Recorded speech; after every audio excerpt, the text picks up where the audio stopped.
WECS 90.1 FM or broadcasting live via the internet at wecsradio.com. All right, I've got the pleasure of now to introduce to you a very cool hip cat, let me tell you. All right. The follow-up to the 2010 acclaimed self-titled sophomore album Essential Tremors finds J. Roddy Walston in the business crafting lyrics that ultimately serve as a secret language to the initiated listener. J. Roddy Walston and the business deal in a scrappy yet sublime sound that honors both their southern roots and punk spirit. Very cool stuff indeed. Endlessly shifting from snarling and stompy to warm and soulful, and often encompassing all the above within the same note. Essential Tremors opens with Heavy Bells, a powerhouse lead single that starts out breezy, then gives way to a blistering chorus that threatens to rip Walston's sweetly ragged vocals right open. The album amps up that brutal energy on songs like Hard Times and Sweat Shock, while Marigold keeps it blissfully catchy, and Black Light offers a glammed-up bedroom boogie that could be the soundtrack to a metaphysical seduction scene. Even when turning tender, the album becomes Essential Tremors, burns with a raw passion that's nothing short of glorious. I want to welcome everybody. Welcome, J. Roddy. How you doing, J. Roddy? I'm good, man. Just driving down the highway, heading towards the show in Nashville tonight. Excellent. Yeah. How's the highway? Crowded or nice? Good. We had to drive through Atlanta, so that's kind of always a nightmare, traffic-wise. But yeah, now that we're up in Tennessee, it's pretty beautiful. Such is the nature of the business, right? Indeed. Yeah. Now this album is really awesome. It seems like a really fun album. It's the kind that makes you want to invite a bunch of friends over and play the music, and call it a party. Yeah. How did the band evolve to get to this point? Well, we took a pretty long chunk of time between that last record coming out and this record coming out, and I think when you are that far in between, and then we wrote the songs for the last record over the course of a couple of years before that came out. So, wow. Some of these songs are 5 years apart from each other from when they were written, if you're comparing the self-titled record to this new, the Essential Tremors. So, yeah, it's funny. I've talked to a lot of people now, like, oh, you guys have progressed so far, and,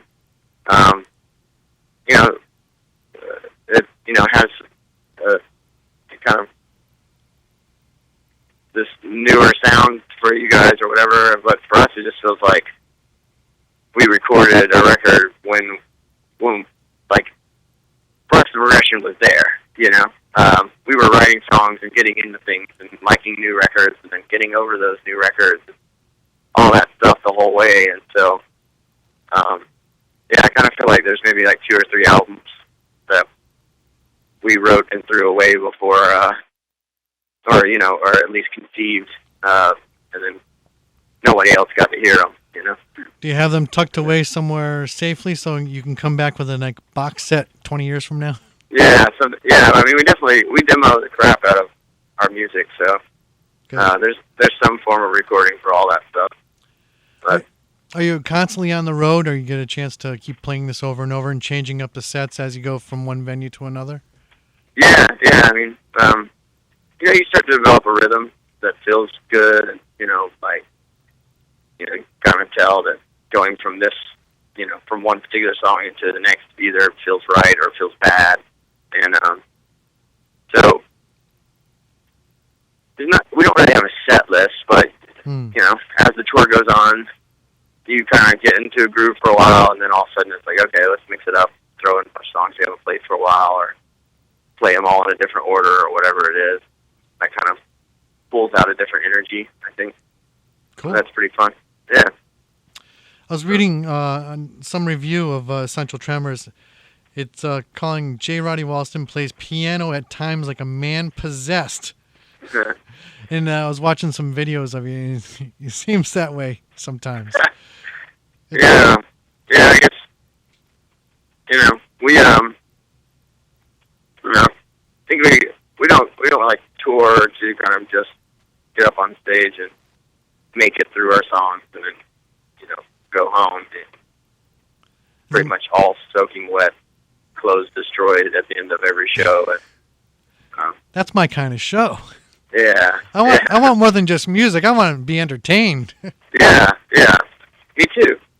Yeah. So I think that's where we kind of I think we're maybe also looking to provide a opportunity for people to get involved and maybe make it safe for them to let loose if we're the most insane or ridiculous looking people in the room. Then somebody who normally wouldn't come out of their shell kind of has a chance to do it because they don't feel like people are gonna. There's been very few times where someone has been moving around more than us, or look more ridiculous as far as a fan in the audience. So what you're saying is that you have an all-inclusive atmosphere when you're at one of your shows? Yeah. I mean, that's definitely the aim, Try to have everybody participate in whatever way they can, and again, make it kind of feel like it's right and it's safe and it's good for them to do it, not kind of. That's cool. People are kind of guarded a lot of times. You got to coax them out of their shell. My grandmother taught me how to bake an apple pie, but from what I've read, yours has taught you how to play blues piano. What's up with that? Well, it was more like a country gospel-y kind of way of playing, but early on it was she would kind of teach me bits and pieces of songs on both guitar and piano, and I really didn't know anything else, so that was to me how it was supposed to feel when you were playing, Mm-hmm. She wasn't even saying, put your hand on, wasn't put your finger on the A or whatever. It was put your hands there and say yeah, I'm supposed to move like this, So it's more almost I physically learned how to play from her rather than some sort of theory or I learned to play music in a visual way or something. So you don't read music so much? No. I've tried to start a couple times just because it's hard to grab one of those sort of books where you can run through scales or do whatever and sort of try to improve. Pretty tough to do it by ear. Mm-hmm. They don't. I mean, whatever works. Yeah, I don't know. I'm never at home or in a place where I can work on it consistently enough to teach myself that. I'm kind of if I'm sitting on the piano, I inevitably would rather be writing or something like that. Mm-hmm. So. I noticed. Yeah. I noticed that you played piano in New York City. They have a whole bunch of pianos set up throughout the city for people to just walk up and start playing. And really cool videos of you going around. I think from what I read, you played at several of them throughout the city. Is that correct? Yeah. I can't remember. It's been a year or so, or maybe even a couple of years since that happened. But there's a thing where I think there was 50 or 60 pianos or something, and they had them in all the boroughs. Yep. And it happened to be the day that they were kind of getting set out, and they were going to be there for 10 days. Was the day after we played a New York show, and it just kind of seemed like the stars aligned for us to try to do something crazy. And it was definitely a lot of effort. To be honest, pretty stressful because we were having to just pull up on the sidewalk and park our van and jump out, play a song real quick. And, while you're double parked? Yeah. Because, some of them were in, a couple were in Times Square. And, because the idea was we were trying to play all of them. And, wow. Yeah, one was locked up and there was traffic that kind of kept us from getting one. But, it was a pretty fun day. Yeah. It looks like a lot of fun on the videos. Yeah. The Essential Tremors, one of the songs we've played already is Heavy Bells. Yeah. And I already asked you off the air, but to let everybody else know, I wanted to see if we could watch the video together for that and kind of provide some commentary as everybody watches it together. But you're on the road, so it's kind of impossible. But can you kind of sum up the idea of the video? We'll watch it together with the audience later after this interview. But can you give us summarize what it's all about? I mean, it's pretty out there, pretty bizarre collection of images. There was there was like a loose concept for the idea of sort of something that had a little more of a narrative to it, but as we went along, it kind of just felt better to break it up in a little more abstract kind of way. But I guess the overall idea was that somebody or whoever it is, whether it's, you think of the band as the band in the video or not, but somebody has this thing and it's so convincing that it's great that even though it's like essential tremor is the title of the record, is a nervous system disorder that I have that causes my hands to shake. And so the idea was that, we essentially convince people that not only should they kind of follow us around and do whatever we want to do, but we've come up with this bizarro contraption that can transfer this disorder to them, and everyone's signing up for it and pretty stoked about it. And they seem pretty like a cult almost. Yeah, it's definitely like a strange sort of alchemy, David Lynch, secret society kind of vibe to it. Yeah, definitely. But, yeah. It looks like a lot of fun. Was it fun making? Oh, man, it's a blast. Total blast. Because it's all, family and friends and our buddies from around town. And yep. Kind of just for a couple of days, basically got them to get together and we'd go around and have, like, the weirdest but funnest dance party possible. And it was just, it was a total blast to me. And it's completely serious. I appreciate it if people didn't laugh at it. Mm-hmm. About the condition or the video? The video. I'm kidding, though. Okay. It's a pretty ridiculous video. Okay. All right. I read that when you were younger, growing up, and you attended a church that was really lively. It wasn't sitting on your hands. No. Is that some of that kind of in that video as well?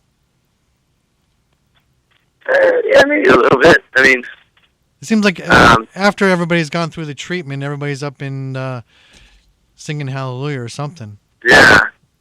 Yeah, I mean, it's supposed to, I guess the overall idea was, like, to not make it overly focused in one direction, kind of mm-hmm.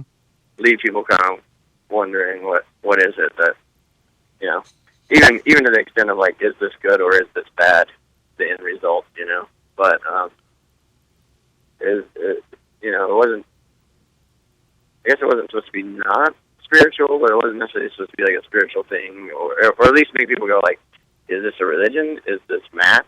Is this science? Is this like self-help group? What exactly is this thing that's happening? Mm-hmm. Is it a new diet craze?